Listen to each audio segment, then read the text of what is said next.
Everyone, good morning. কেমন আছো তোমরা সবাই? আশা করছি তোমরা সবাই খুব ভালো আছো। যে যেখানে আছো ঈশ্বরের কৃপায় আমরাও ভালো আছি। এসবি ক্রিয়েশনের নতুন আরেকটি ব্লগে তোমাদের সবাইকে জানাই ওয়েলকাম। আই হোপ আজকের ব্লগটাও তোমাদের ভালো লাগবে। আজ হলো মঙ্গলবার আর এখন গড়িতে বাজে ঠিক 7টা বাজতে 5 মিনিট বাকি। ঘুম থেকে উঠে ব্রাশ টাশ করা কমপ্লিট। এবারে দেখো কালকের বাসনগুলো গুছিয়ে রাখছি। বাসন তো সবসময় দেখবে ধোয়ার পরে এটার মধ্যে রেখে দিই, তো সবসময় তার বলটা মাজতে লাগে না। এই বেশ কিছুদিন গেলে না তারপর দেখবে জল যেহেতু পড়ে একদম পিছলে পিছলে ভাব হয়ে থাকে। তো তাই ভাবলাম যে এখন যেহেতু বাসনগুলো গুছিয়ে নিলাম, এখন আমি একটু বলটা মেজে ঘষে দিই। দেখবে পিছলে পিছলে হয়ে থাকলে যেন ভালোও লাগে না। এই যে বাসন রাখি বলটা, তারপর অনেক সময় যে আমি বেসিনে বাসন কুসন ধুই, এই বেসিনও যদি পিছলে পিছলে হয়ে থাকে না আমার যেন ভালো লাগে না। কতক্ষণ এটাকে পরিষ্কার করব। আর দেখবে বাসন কুসন সবসময় মাজা ঘষা হচ্ছে, এই যে তেল টেল পড়ছে, তো তার জন্য তো পিছলে পিছলে তো হবে, তাই একটু পরিষ্কারটাই বেশি করতে লাগে। তারপর গ্যাসটাও একটু মুছামাছি করে রেখে দিয়েছি। গ্যাসটা মুছে এবারে বাদবাকি কাজগুলো শেষ করব। বলতে ওই যে ঘরটা ঝাড় দেবো, ঘরগুলো মুছবো, একদিকে কাপড়ও ভিজিয়েছি কতগুলো, তো এগুলো আবার ধুতে লাগবে। অনেক দিন হয়ে গেল এই বেড কাভারটাও চেঞ্জ করিনি, তো আজকে ভাবছি বেড কাভারটা একটু চেঞ্জ করবো। আর বিশেষ করে এই পিছলে বেড কাভার না আর কোনোদিনও পাতবো না। এগুলো পাতলে কি হয় বলো তো, বিছানাটা একদম কি রকম হয়ে থাকে। একটু যদি একটু বিছানায় রেস্ট করতে যাই তখনও দেখবো বিছানা থেকে উঠবো তো একদম বিছানার বেড কাভার যেন কুচকে থাকে। আমার আবার এরকমটা হলে ভালো লাগে না। সুতির বেড কাভার সবসময় পাতি তো একটা অভ্যাস হয়ে গেছে। দেখবে তখন সুতির বেড কাভারটা কিন্তু নড়ে না কিন্তু, আর পিছলে বেড কাভার হলেই দেখবে এদিক থেকে ওদিক চলে যায়, ভালোও লাগে না। তো এবারে দেখো পুরো রান্নাঘরটাকে আগে ঝাড় দিয়ে নিলাম, নিয়ে এবারে রান্নাঘরটাকে ভালো করে মুছে নিচ্ছি। আর এই যে জলের মধ্যে দিয়েছিলাম স্রাপ দিয়ে মুছলে না ঘরদোর কিন্তু অনেকটা পরিষ্কার হয়। আর আমার ঘরে এখনো ফেনাইলটা আনা হয়নি, না হলে ফেনাইল দিয়েও মুছি, বেশিরভাগ ফেনাইল দিয়ে মুছা হয়। আর মাঝে মধ্যে স্রাপটা দিয়ে মুছি। তো স্রাপ কিন্তু আবার বেশি দেওয়া যায় না, কারণ স্রাপ যদি বেশি দাও তাহলে কিন্তু ঘরে একটুখানি জল পড়লেই দেখবে আবার কিন্তু স্লিপ কাটতে লাগবে, আর সেই নিজেই পড়ে যাবো আবার। তাই জন্য কিন্তু বেশি স্রাপটা দিই না, একটুখানি দিই, যেটা দিয়ে পরিষ্কার হয়ে যাবে। না হলে ঘর মুছতে গেলে একটা ফেনা ফেনা উঠবে, সেই মুছতে গেলে যে যা অশান্তি হয়, একবার মুছলেও হয় না, দুবার করে 2-3 বার করেও মুছতে লাগে। আমি তো ফার্স্টে বুঝতাম না, একটু বেশি নিয়ে নিতাম, নিলেই বেশি নেওয়া হয়ে যেত। একটু 1 চিমটি নিলেই হয়ে যায়, এটা দিয়ে ফেনা উঠে যায়, এটা দিয়ে সুন্দর মুছাও হয়ে যায় আর ঘরটাও অনেকটা ক্লিন হয়ে যায়। তো এদিকে দেখো পুরো ঘরটাকে ভালো করে মুছে নিয়েছি। এদিকে পাখাটা এখনো চালাইনি, এবারে পাখাটা এখন চালিয়ে দেব। ঘরটা মুছার সময় পাখাটা চালাতে ভুলে গেছি।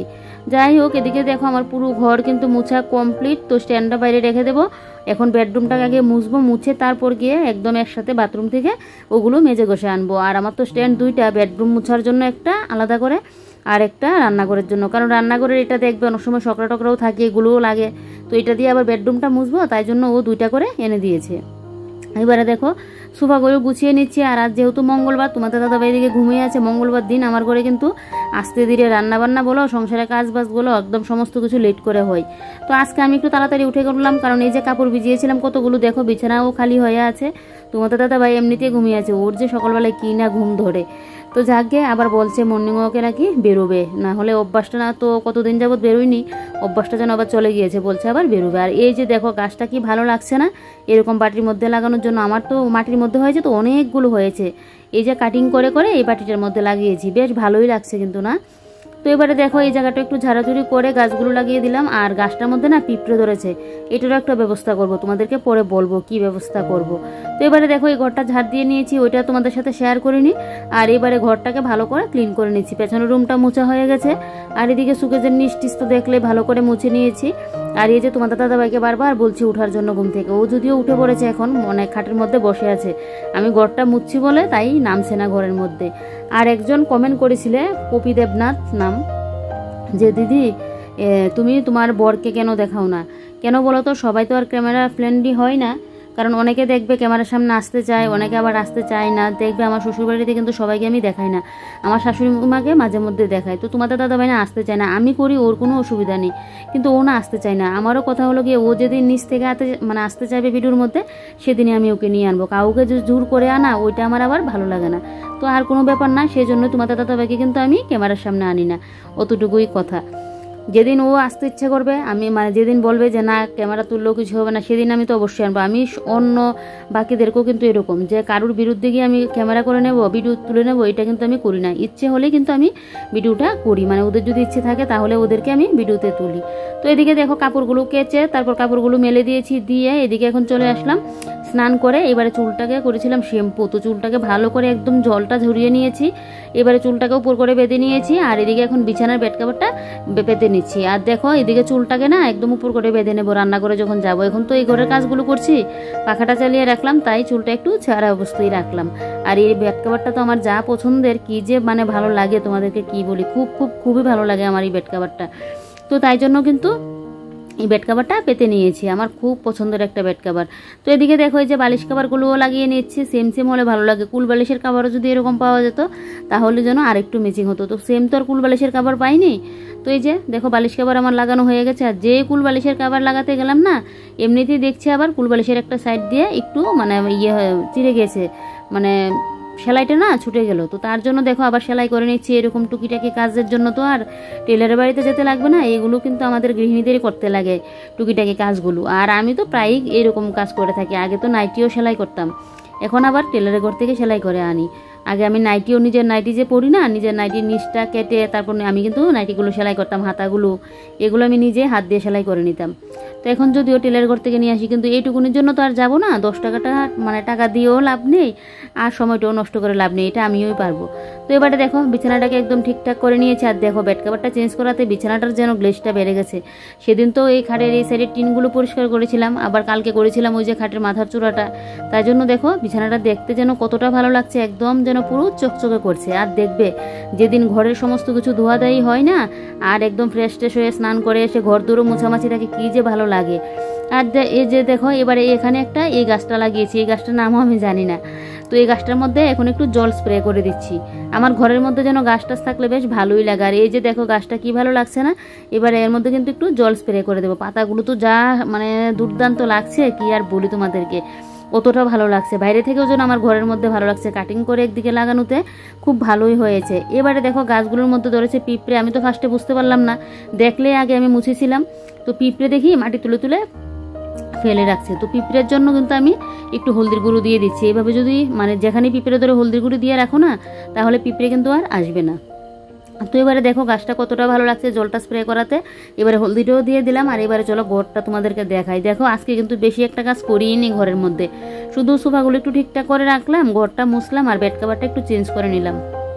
তারপরেও দেখো আমার ঘরগুলো কি ভালো লাগছে। আর কালকে তো দেখলেই ব্লগে ড্রেসিং টেবিল একদম সুকেস গড্ডে সমস্ত কিছু পরিষ্কার করেছিলাম, তাই আজকে আর পরিষ্কার করতে হয়নি। আর দেখো কতটা ভালো লাগছে চারিদিকটা দেখতে, খুবই কিন্তু ভালো লাগছে। আমার নিজের ঘরে যেন আমার দেখতে ভালো লাগছে। আর বিশেষ করে আমি তো সবসময় পরিষ্কার পরিপাটিটা রাখতে পছন্দ করি, তাই ঘুম থেকে উঠেই না আমি স্মার্টলি কীভাবে কাজগুলো করি আমার সংসারের, সেটাই তোমাদের সাথে আজকে তুলে ধরলাম। তো চলো এবারে তো রান্নাঘরে যেতে লাগবে, বেডরুমের কাজ তো হয়ে গেছে, এবারে চলো রান্নাঘরে যাই। আর এদিকে দেখো রান্নাঘরেও চলে আসলাম। রান্নাঘরে এসে আর কি আগে এখন ভাতটা বসিয়ে দেবো। এক তো মঙ্গলবার, আজকে লেট করে হলেও কোনো কিছু হবে না, তারপরেও তোমাদের দাদা একটু বেরোবে, ওর আবার একটু কাজ আছে, তাই জন্য। আর আমাদের তো সামনে চলে আসছে পুজো আসলে তো আমাদের একটু আবার বিজি মানে থাকে, তোমাদের দাদাভাই বলো। আর যখন পুজোর সময় তো আমিও দোকানে যাই, তো সেই পুজো আসছে বলে ওরও একটু এখন কাজটা আছে, তো তার জন্য মানে ও দোকানে যাবে। তো তাই জন্য আমি আগে ভাতটা বসিয়ে দিলাম। আর এদিকে একবার একটা গ্যাসের ট্যাবলেট খেয়ে নিচ্ছি, কারণ এই যে 3 দিন 4 দিন বা 5 দিন এরকম যখন আমার মনে করি একটু অসুবিধা, তখন আমি একটা করে কিন্তু গ্যাসের ট্যাবলেট খেয়ে নিই। তারপর ফ্রিজটা খুলে এবারে বসলাম। এবারে ভাবছি কি রান্নাটা করব। কালকের আবার কিছুটা রাত্রে তরকারিও রয়েছে, তো এখন শুধু করব পেঁপের তরকারি। তোমাদের দাদাভাই বলছে পেঁপের তরকারি করতে, তো শুধু পেঁপের তরকারিই করব। আর এদিকে দেখি কোনো কিছু একটা ভাজি করে নেবো। আর কালকের তরকারি আছে তো এগুলো দিয়ে আমাদের হয়ে যাবে, আবার রাত্রিবেলায় একটা কোনো কিছু লাগলে না হয় করে নেব। তো এই যে দেখো পেঁপেটা বের করে নিয়েছি, আর অর্ধেকটা পেঁপে রয়েছে ওইটাও বের করে নিলাম। আর কি জানো তো বন্ধুরা, সকাল সকাল ঘরটা একটু গুছানো থাকলে দেখবে কতটা যেন ভালো লাগে। একটা বাড়িতে লোক আসলেও ঘরে ঢুকলেও বলবে যে না বউটা ঘরটা কতটা গুছিয়ে গাছিয়ে রাখে, কতটা সুন্দর করে রাখে, দেখবে একটা যেন লোকের প্রশংসাও যেন পাওয়া যায়। আর তুমি যদি সবসময় ঘর দোর পরিষ্কার পরিপাটি করে রেখেও আর একদিন যদি একটু ঘর গুছিয়ে না রাখো, আর একটা লোক এসে দেখলো, লোকটা কিন্তু বুঝবে না, বলবে দেখো বউটার মানে কাজের কি ছিঁড়ি, মানে ঘর দোর কি অবস্থা বাজে করে রাখে। সবসময় তো আর সম্ভব হয় না ঘরদোরগুলো সকাল সকাল গুছানোর জন্য, যেহেতু আমার রান্নার চাপটা থাকে।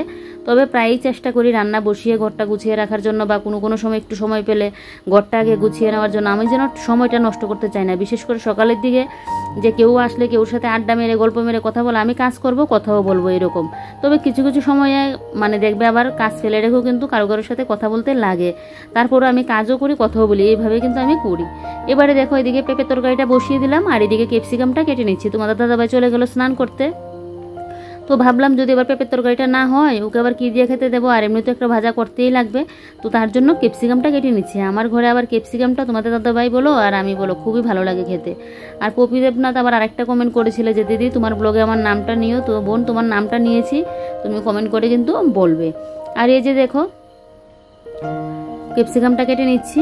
এই যে দেখো তোমরা যে কমেন্ট করো না আমার কিন্তু খুব খুব খুব ভালো লাগে।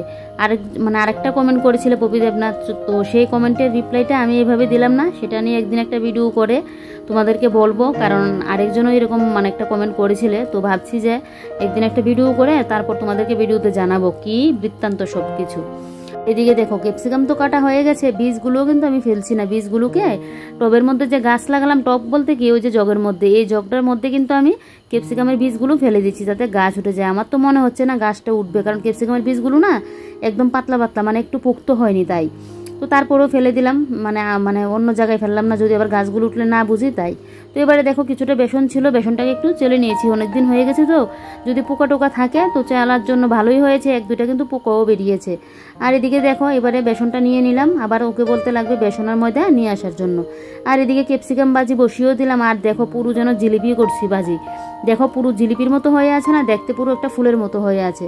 তো একদিকে ক্যাপসিকামটা হচ্ছে আর এদিকে দেখো আমি যে কয়টা বাসনকুসন পড়লো বাসনগুলো ধুয়ে নিচ্ছি। বাসন বেশি একটা ভরে নি, দেখলেই তো রান্নাবান্না তো ভাত প্রেশার কুকারে করলাম, আর তো পেঁপের তরকারিটা করার মধ্যে পেঁপের তরকারিটা নামিয়ে তারপর গিয়ে কড়াটা মেজে নেবো পরে। তো এবারে দেখো এবারে তেলের কৌটোটাকে ভালো করে একদম মুছামাছি করে নিচ্ছি, কারণ না হলে তেলের কৌটোটার মধ্যে দেখবে পিঁপড়ে চলে আসে, আর পিঁপড়ে আসলে তো বুঝতেই পারো ভালোও লাগে না, তাই জন্য তেলের সাইড ফাইডগুলোকে একটু ভালো করে মুছে দিচ্ছি। তো এদিকে আমার পেঁপের তরকারি হয়ে গেছে, এবারে বিলেতি ধনেপাতাটা নিয়ে নিচ্ছি। সেদিন তোমাদের দাদাভাই 2টা মোটা বিলেতি ধনেপাতা নিয়ে এসেছিলো, বেশ অনেকদিন কিন্তু হলো, হয়ে যাবে 4-5 দিনের মতো।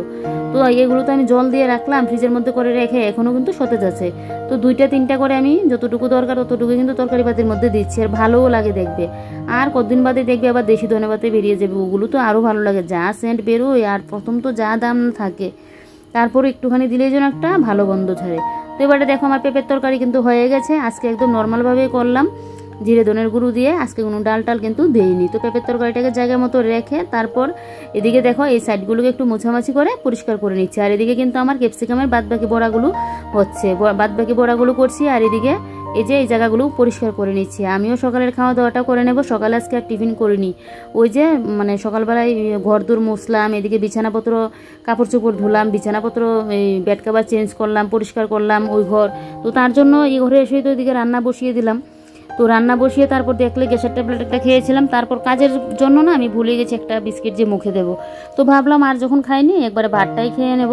আর এদিকে দেখো জলের ড্রামটাকে মুছে নিয়েছি, নিয়ে তোমাদের দাদাভাই কিন্তু স্নান করে পুরো রেডি হয়ে গেছে, ওকে বলছে আসার জন্য। তো এদিকে দেখো এবারে আমি পাখাটাও কিন্তু একটু মুছে দিচ্ছি। এই যে দেখো প্রত্যেক দিন আমি একটু একটু করে কাজ না আমার ঘরে করে রাখি বলে কিন্তু সবসময় আমার ঘরদোরগুলো ক্লিন একদম পরিপাটি থাকে। ভাবছি আর কয়েকদিন একটা সপ্তাহ গেলে একদম দুর্গাপুজোর ঝাড়টা দিয়ে নেব। সবসময় আমার ঘর তো যেহেতু ঝাড়টা দিয়ে রাখি, মাকড়সার জালও এখন বুনিনি, আর বিশেষ করে হলো গিয়ে ধুলোবালিও কিন্তু বেশি হয়নি, কারণ প্রত্যেক দিনই তো আমি পরিষ্কার করি। তারপরেও ভাবছি পুজো পার্বণ আসলে তো একটু সেভাবে দিতেই লাগে, এক সপ্তাহ গেলে দিয়ে দেব, কারণ আবার পুজো আসলে তো আমি একটু দোকানে যাই, তখন আবার একটু ব্যস্ত হয়ে পড়ি। তো সেই সব দিক সামলাতেই না সামলিয়ে চলতে লাগে। পুজো আসলে দেখবে তো সমস্তটা তো তোমাদের সাথে শেয়ার করব।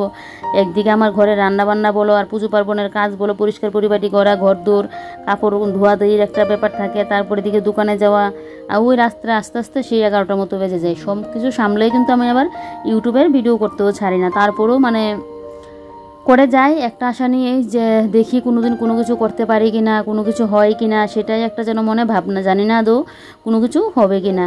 একবার তো ফার্স্টে তো আমি বুঝতাম না, এরকম 1 মাসের মতো কিন্তু আমি ভিডিওই দিইনি, তারপর দেখলাম আমার চ্যানেলটা একদম পুরো হয়ে গেছে। তো সেটা তো আর আগে জানতাম না, পুজোর সময় বেশি চাপ পড়ে যায় বলে আমি ভিডিও দিতাম না। তারপর গত বছর থেকে আবার দিয়েছি, অনেক কষ্টের মধ্যেও কিন্তু আমি ভিডিও দিয়েছি, হয়তো ভিডিওগুলো একটু ছোটো হতো তারপরেও আমি ভিডিও দেওয়া ছাড়িনি। তো এদিকে দেখো ছাদ থেকে কাপড়গুলো নিয়ে আসলাম, শুকিয়ে গেছে, সকাল সকাল কাপড় ধুয়ে দিলে দেখবে শুকিয়ে যায় কিন্তু। আর এদিকে ঘরে কাপড়গুলোকে এনে এবারে গুছিয়ে গাছিয়ে রাখছি, এগুলোকে তো জায়গা মতো আবার তুলে রাখতে লাগবে তাই। আর বেড কভার কিন্তু 3টা হয়েছে, কেন বলো তো, একটা তো বিছানার মধ্যে ছিল আর 2টা আমরা গায়ে দিই তাই। তো সমস্ত কিছু এখন তুলে রাখবো, দেখি রাত্রিবেলা বেড কভার লাগলে বের করবো, আর না হলে তো বের করবো না, ওকে একটা দিতেই লাগবে। তোমাদের দাদাভাই একটা কাঁথা তো ওর গায়ে দিতে লাগে। তো কাঁথাটা ছিঁড়ে গেছে বলে তাই বেড কাভারটা কিন্তু দিতে হয়। তো চলো এগুলো পিছনের রুমে রেখে এবার এগুলোকে এখন সুকেজের মধ্যে রেখে দেবো। সুকেশটা সেদিন পরিষ্কার করাতে মানে খুব ভালোই হয়েছে, একটু জায়গাও হয়েছে, না হলে তো আগে একটা কিছুই রাখতে পারতাম না, এত জায়গা শর্ট ছিল জাগে। এবারে দেখো সুকেজের জায়গা মতো কিন্তু আমি এগুলোকে রেখে দিচ্ছি। আর নিচের আবার কয়েকটা জিনিস রাখবো, তো নিচের এগুলোকে একটু নামিয়ে এই সাইডটার মধ্যে রেখে আবার নিচের ইয়েগুলোর মধ্যে কিন্তু আবার ঠিকঠাক করে রেখে দেবো। দেখো পেপার রাখা, আমার ব্যাগ রাখা, কত কি যে রাখা, যাক সমস্ত কিছু রেখে সুকেশটা লাগিয়ে নিলাম। নিয়ে এবারে জগটার মধ্যে দেখছি আবার একটুখানি জল কম হয়ে আছে, তো তাই বোতলের জলটা এখন এটার মধ্যে দিয়ে দেবো, দিয়ে আরেকটা বোতল জল এনে এখন ঘরের মধ্যে রেখে দেবো। আর এদিকে আবার ওই বাটিটার মধ্যে যে আমার গাড়ার ক্লিপ থাকে ওইটার মধ্যে আবার 5 টাকার একটা কয়েন পেলাম, পেয়ে তোর কোনো কথা নেই, যে সাথে সাথে মাটির ব্যাংকের মধ্যে রেখে দিয়েছে। আমি না ঘরের মধ্যে যখনই এরকম 5 টাকা 2 টাকার কয়েন এনে বড় রেখে দিই, তখনই কিন্তু 5 টাকার কয়েনগুলো হলে আমি এই মাটির ব্যাংকের মধ্যে রেখে দিই। এরকম কয়েন কিন্তু দেখবে জমানো যায়, কিন্তু আমি আগেও এরকম 2-3 হাজার টাকা জমিয়েছিলাম। যাই হোক, এবারে সারাদিনের কাজ বাজ শেষ, এবারে আমি একটু রেস্ট করব। চলো আজকের ব্লগটা তাহলে এখানেই শেষ করছি, কাল আবারও দেখা হচ্ছে।